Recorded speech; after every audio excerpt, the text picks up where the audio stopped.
E aí, pessoal, tudo bom? Bom dia, boa tarde, boa noite, independente do horário que você esteja assistindo essa videoaula, tá? O importante é estar aqui para aprender, beleza? Então, o assunto de hoje, pessoal, é separação de misturas, tá? Então, primeiro ponto aqui, pessoal, é tipos de materiais, tá? Então, primeiramente, substância é uma porção específica de matéria com composição fixa e propriedades bem definidas, viu? Quando eu pego uma porção do universo e vou investigar o que acontece nessa porção, eu denomino essa porção de sistema. Então, todo aquilo que eu vou analisar é um sistema. Tudo aquilo ao redor do sistema é a vizinhança. E tudo aquilo que está dentro do sistema é uma substância. Então, por exemplo, numa sala de aula, eu posso considerar a sala de aula como um sistema e tudo que está dentro dele como uma substância. Tranquilo? E quando eu pego duas substâncias e misturo elas, lógico, substâncias diferentes, eu vou ter isso como uma mistura, como água e areia, tá? Então, substâncias, quando eu misturo elas, eu vou obter uma mistura, viu?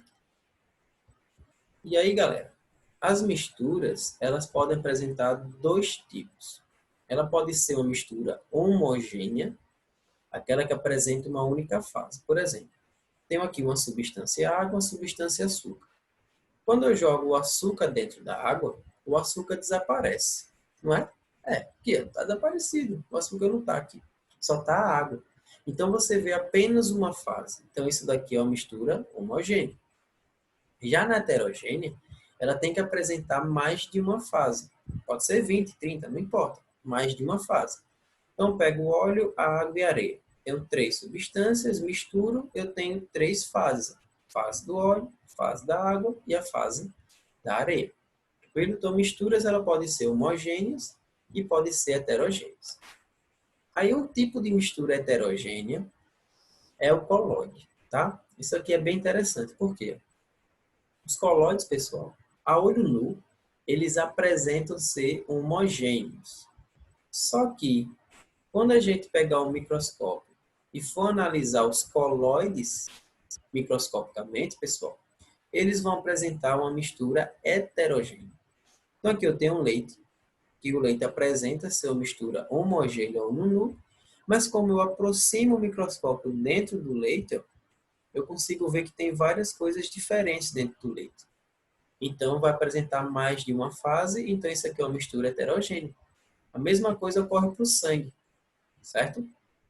O sangue, pessoal, aparenta ser uma mistura homogênea ou nu, só que quando a gente colocar ele no microscópio, a gente vai ver que tem aqui o líquido, que é chamado de plasma sanguíneo, tranquilo? Que é água e sais minerais. E aqui eu tenho as células, são os glóbulos vermelhos, as proteínas. Então, colóide, a olho nu, é uma mistura homogênea. Quando a gente utiliza o microscópio, a gente vai saber que ele é de fato uma mistura heterogênea, tá? Apresenta mais de uma fase. E um efeito, que é um fenômeno chamado efeito Tyndall, no caso, que é específico dos colóides, é esse daqui, pessoal. Tá? O que acontece? Aqui nesse copo da esquerda é uma solução, apenas água mineral, certo? Água da torneira. E aqui eu tenho água com minerais de prata. Tenho minerais de prata aqui dissolvido nessa água. Perceba que aqui o que é um feixe de luz, tá? Um laser. O feixe de luz você vê, pessoal, o caminho dele por toda a extremidade da solução. Quando ele passa para cá, você não vê nada dele aqui. Você não vê ele passando para o outro lado. Porque isso só acontece em colóides. Porque a luz ele vai passando pela a substância que está dissolvida aqui no solvente e você vai acompanhando o caminho onde ele está. Nas soluções, ou seja, nas misturas homogêneas, isso aqui não ocorre. Tranquilo? Então, ó, passar aqui para baixo. Eu tenho um gráfico de mudança de fase de uma substância pura. Tranquilo? Como é esse gráfico? Simples. Toda vez que você vê um gráfico, pessoal, onde o ponto de fusão, que é essa temperatura de fusão, e onde o ponto de ebulição, onde é a temperatura de ebulição, forem constantes, ó, constantes, isso daqui indica que é uma substância pura. Por quê? Até o último grão do sólido derreter totalmente, essa temperatura aqui vai ficar constante. Até a última gota deste líquido evaporar totalmente para gás, quer dizer que essa temperatura aqui está constante. Então, toda vez que uma questão vier um gráfico onde a temperatura de ebulição e a temperatura de fusão forem constantes, isso quer dizer que você tem uma substância pura, tá? Aí, duas substâncias puras, como eu falei, elas podem se misturar e formar dois tipos de mistura. Que nesse caso aqui, é uma mistura eutética ou azeotrópica, tá? Qual tipo de mistura eutética? Tipo de mistura eutética, pessoal, é esse gráfico que apresenta. Toda vez uma questão que tiver um gráfico com essa cara aqui, ó, o que acontece aqui? A temperatura de fusão é constante, só que a temperatura de ebulição está variando. Então, aqui não é constante na temperatura de ebulição. Já na temperatura de fusão, ó, isso aqui é uma constante. Tá? Um exemplo de uma mistura eutérica é aquelas sodas que utilizam para juntar ligas metálicas. Tranquilo? Aqui, quando eu derreter esse sólido, que é a soda, vai ser numa temperatura só, porque é constante. Se caso precisar, se caso for aquecer mais ele, certo? Aí você vai separar uma substância da outra, porque tem duas temperaturas de ebulição, certo? E ó, um macetezinho aqui. Quem é que está variando? É a temperatura de ebulição. Ebulição. Aqui é uma mistura eutética. Eutética. Então, ebulição, eutética. Quando for mistura eutética, quem é que varia? A temperatura de ebulição. Exatamente. Certo? Já a mistura azeotrópica. Um exemplo, água e álcool. Ó, toda vez na mistura azeotrópica, pessoal, a temperatura de fusão é que vai variar. Eu tenho dois tipos de temperatura de fusão, mas a minha temperatura de ebulição, ela é constante.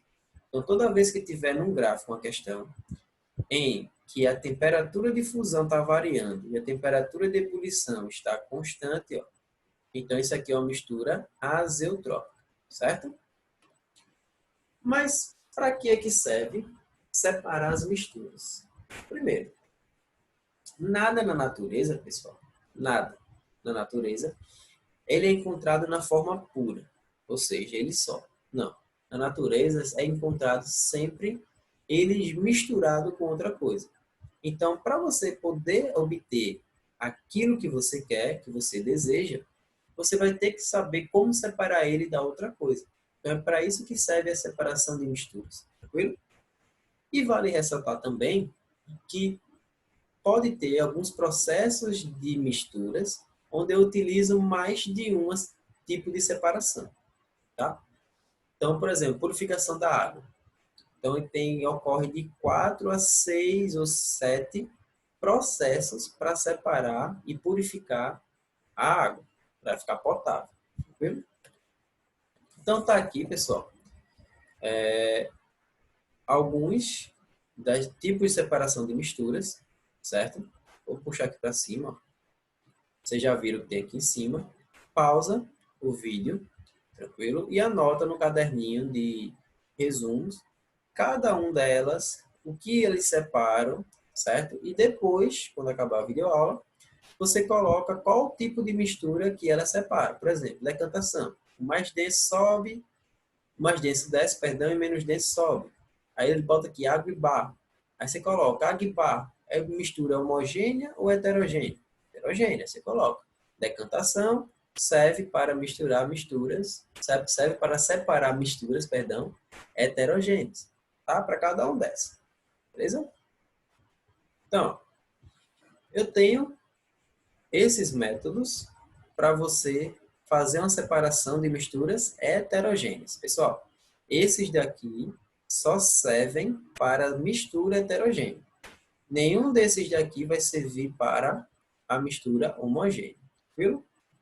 Então, ó, deixa para cá. O que é que tem aqui? Todos eles são misturas heterogêneas, certo? O primeiro aqui, eu tenho um cara manobrando uma máquina, onde aqui na máquina tem um ímã gigante. Perceba que ele atraiu as coisas para ele. Se é ímã, atrai metal, basicamente ferro. E aqui, pessoal, isso aqui, esse sistema aqui é um sistema heterogêneo. Ó, você consegue ver o que é que tem aqui. Deve ter alguma areia, deve ter esse negócio branquinho no fundo, deve ser plástico, ou vidro, ou porcelana. Vidro não, porcelana ou plástico, tá? Aqui deve ter ferro, porque ó, foi atraído pelo ímã.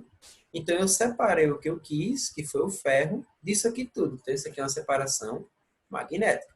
Esse daqui todo mundo já viu, né? Tem uma peneira, onde a peneira tem furos, o que for menor do que os furos desce, o que for maior fica retido na peneira, então isso aqui é uma peneiração. Esse exemplo aqui, pessoal, é de floculação, tá? Floculação. Eu tenho água suja, jogo um produto químico específico dentro dessa água, mexo. Esse produto vai fazer com que essa sujeira toda se junte e vá lá para o fundo. Por que vai para o fundo? Porque ele é mais denso. Como ele é mais denso, eu posso fazer uma filtração aqui e retirar a pureza totalmente da água. No final, se eu quiser beber essa água, eu boto ela com cloração, que é utilizar hipoclorito de sódio para matar micro-organismos, certo? Catação, nem contra catação. Bom, catar feijão, catar lixo, recolher o lixo, isso é um exemplo de catação também, tá? Esses dois aqui, pessoal, também é um tipo de misturas heterogêneas, tá? Olha esse daqui. Eu tenho um frasco, um sistema, onde eu tenho um líquido, que é água, e barro. Digamos que é areia, certo? O que acontece? Eu deixo repousar um pouquinho, acontece a sedimentação, onde a parte arenosa vai para o fundo, porque é mais densa, e a água fica em cima. Eu pego um sifão, que é nada mais nada menos que uma mangueira, coloco na parte líquida e um frasco, outro sistema, abaixo desse. Por que abaixo? Porque por conta da pressão e da gravidade, isso daqui vai descer para cá. E só vem a água, a areia fica. Então você separou isso aqui por decantação, só que é decantação chamada de sifonação, porque você usou um sifão. Já nesse de baixo, pessoal, você separa líquidos com líquidos. Um líquido em cima, um líquido embaixo. Um é mais denso do que o outro, então um desce e o outro fica lá em cima. Quando eu abrir essa mangueirinha aqui, ó, o líquido que está embaixo vai descer e o que está em cima vai ficar quando eu fechar, certo? Então eu posso usar isso aqui para separar a água e o óleo, certo? São dois líquidos que não se misturam. Importante. Essa decantação aqui de baixo só vai ser útil para líquidos que não são miscíveis, ou seja, que não se misturam. Tranquilo? E esse daqui, pessoal, esse daqui eu adivinho, é uma centrifugação. A centrifugação, pessoal, é nada mais nada menos que um processo mecânico para acelerar a decantação. Isso daqui vai demorar uma eternidade para decantar. O que acontece? A gente bota numa centrífuga, é o mesmo procedimento da máquina de lavar, vai começar a girar, girar, girar, girar. Esse giro vai fazer a decantação desse sistema aqui, ó, tá? O que é isso aqui? Isso aqui é uma limpeza de sêmen, certo? Vai acontecer uma limpeza de sêmen, onde eu tenho uma mistura aqui que é heterogênea, tá? Aparenta ser homogênea, mas é heterogênea. Eu vou botar na centrífuga e vai separar o esperma vivo do esperma morto e do plasma seminal. Eu tiro isso aqui tudo, que para inseminação artificial, que é esse caso, serve apenas o esperma vivo. Tranquilo? Outro, para análises laboratoriais de sangue, ocorre a mesma coisa. Tem um frasquinho com sangue dentro, bota na centrífuga, tira, arranca o plasma do sangue, separa o plasma do sangue com e deixa só a parte desejada, que são os glóbulos vermelhos na maioria dos casos. Tranquilo?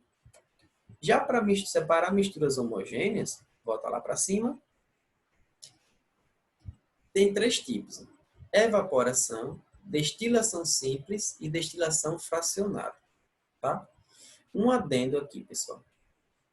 A evaporação e a destilação simples são a mesma coisa, o mesmo processo. Qual é a diferença? Na evaporação, ele ocorre naturalmente. Já a destilação simples, ele vai ocorrer com a ação do homem, tá? Então, fixe isso aí. Ó. Evaporação e destilação simples, o processo é o mesmo. É para separar a mesma coisa, um sólido de um líquido. Só que o de cima, a evaporação, ocorre naturalmente. A destilação simples vai ter que necessitar da ação do homem. Então, o que acontece? Isso aqui acontece muito em países que não têm, quer dizer, que tem abundância de água, mais água do mar, e tem pouca água de consumo, que é a água potável, tá? O que acontece aqui? A água do mar chega por esses tubos, fica nessa estufa, certo? Aqui nessa estufa eu tenho canos, que vai servir esses canos. O seguinte, a radiação do Sol, que é perto, geralmente são países que faz muito calor, perto do deserto, Oriente Médio, aquece essa água de líquido passa para vapor, aqui o vapor, e esses vapores vão bater nos tubos onde vai condensar. Esses tubos eles condensam a água, ou seja, a água que estava no estado gasoso volta a ser líquido. E como é tubo, eles descem para esse estanque de armazenamento aqui embaixo, onde eu vou ter apenas a água. Não era água salgada? A água sobe, vem para os tubos e fica apenas o sal aqui nesses canos de cima, certo? Então, esse daqui é o processo de evaporação. A destilação simples, ela necessita da ação do homem. Necessita de todo um aparato para acontecer. Você pode fazer isso em casa, é simples. Você pega uma panela com água, joga sal nela, faz um condensador com alumínio, tá? Você coloca aqui um papel alumínio na tampa da panela e você vai fazendo um tubo de papel alumínio até chegar em outra panela. A água vai bater no papel alumínio e vai escorregar para outra panela, certo? E teve uma pessoa, amiga minha, que morreu de panela, olha, foi lasca. Ela foi atravessar a rua, viu um carro e panela. Para descontrair, mas ó, você aqui aquece a água, tranquilo? Aquece a água evapora, bate no condensador. O que é o condensador? O nome já diz, é para transformar o vapor de água ou vapor de qualquer coisa em líquido de novo. Aqui vai ter água fria, onde vai correr isso daqui. O frio condensa os gases, faz com que ele perca o gás que está aqui dentro, perca calor, tá? Saindo por aqui, e vai sair a água líquida, apenas água líquida aqui. O sal, quando terminar o processo todo, vai restar aqui no final desse balão de vidro, ou pode ser da panela, tá? E a destilação fracionada, galera? Ó, a destilação simples ocorre em apenas uma etapa. A fracionada ocorre em mais de uma etapa, certo? Como a obtenção dos produtos a partir do fracionamento do petróleo. Aqui o armazém do petróleo tem uma bomba, onde ele vai sugar, e aqui tem uma fornalha, tá? A fornalha ela aquece o petróleo, e a partir desse aquecimento é que eu obtenho diversos produtos do petróleo. A partir de cada célula aqui eu obtenho resíduos, parafina e o asfalto, o piche, por exemplo. Se eu for mais para cima, nesse compartimento aqui, eu obtenho o óleo lubrificante. Mais para cima, o óleo combustível. E aqui vai aquecendo e vai obtendo outros produtos. Mas observe, estou aquecendo o líquido, estou obtendo outros produtos, mas por fração, é fracionado. Aqui. Em cada compartimento eu vou obter uma coisa. Viram? Aqui não. Eu obtenho uma única coisa, que era o líquido que estava destilado, só que apenas ele, líquido puro. Tá? Então, pessoal, obrigado. A aula foi essa. Qualquer dúvida, pode abusar. Certo? Bons estudos e até mais, pessoal. Tchau, tchau.